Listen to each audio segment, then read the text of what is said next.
is Sierra Cassidy, and I'm going to be talking about the history of chewing gum today for my presentation. So chewing gum kind of has two different origins from what I could find. The first is the sap from the spruce tree, specifically the black spruce tree.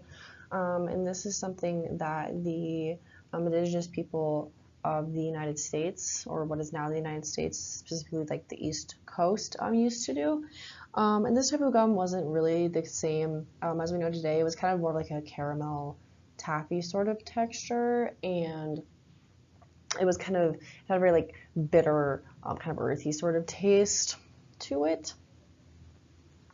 And then the second origin, which is what would become the dominant sort of ingredient or source of gum for creating chewing gum, is the sapodilla tree, which is found in southern Mexico and Central America. And this is kind of what is more widely known as like the origin of gum.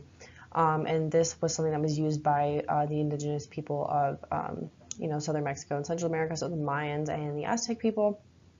And this sap is kind of more what you'd think of as gum that we have today. It still didn't really have, it wasn't like sweet. It was kind of like still kind of more like an earthy sort of flavor. But it was more of like a gum consistency. The sapodilla tree, its sap kind of creates sort of like a latex almost band-aid over with its sap. If it is ever cut, it's kind of a defense mechanism for the tree. So the Aztecs would cut into it and take it out and use it as like toothpaste kind of, or like teeth cleaning, or as an appetite suppressant, or like as to quench thirst, kind of just something to distract yourself if you're hungry or thirsty. And Native Americans used the spruce sap in the same sort of way. The Aztec called it cha or chicle, and that's still what it's called to today. The sap from the sapodilla tree is called chicle. And the Aztec people also kind of had an interesting culture around using the chicle. It was not considered socially acceptable for grown men or grown women to chew it in public. It was more acceptable for adolescents, mostly only adolescent women. And once you became like a teenager, if you were a man, that was kind of it. It wasn't really cool anymore. But unmarried women could do it, that was fine. And children, it was fine if children did it in public. Everyone kind of did it in private, but it was seen as not socially acceptable for grown men and grown women to do it in public. And so these are the three men who are sort of accredited with the inventions of modern chewing gum and what we know today.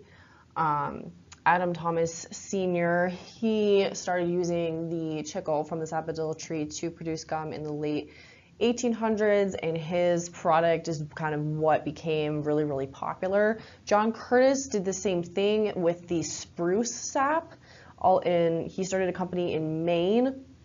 However, the spruce sap, because it doesn't really have the right texture, it can be used as gum, but it's not quite the same, and it also does have a very like bitter sort of taste, and so it just was not as popular as the chicle from the sapodilla tree. And so you can still find spruce sap gum, or at least you could, in like the 30s and 40s, but it's not really very popular. And then William Wrigley is who created brands like like Juicy Fruit, stuff like that. That was his brand, and he sort of started a company a little bit later in time, in the like early 1900s. In 1906, a man named Frank Fleer created bubblegum before his product. The products that Adam and William and John Curtis created, there were not like bubble gums, and they still work quite the same as the gum that we know today. But Frank Fleer created bubble gum in 1906. William Wrigley's products were included in the rations of World War II soldiers.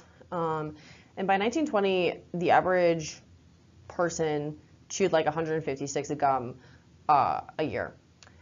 And so it actually became quite popular, and the sapodilla trees were being harvested at very rapid rates, and it eventually kind of led to a sort of wipeout of sapodilla trees. And so after a while, people who manufactured gum, not just these three men, but it kind of spread to more companies in the 40s and 50s, started to transition to using like petroleum products. So essentially, plastic is what gum is today.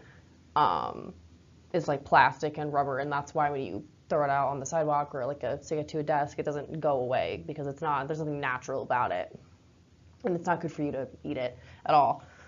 Whereas the sapodilla, you could probably swallow that, and that would be fine.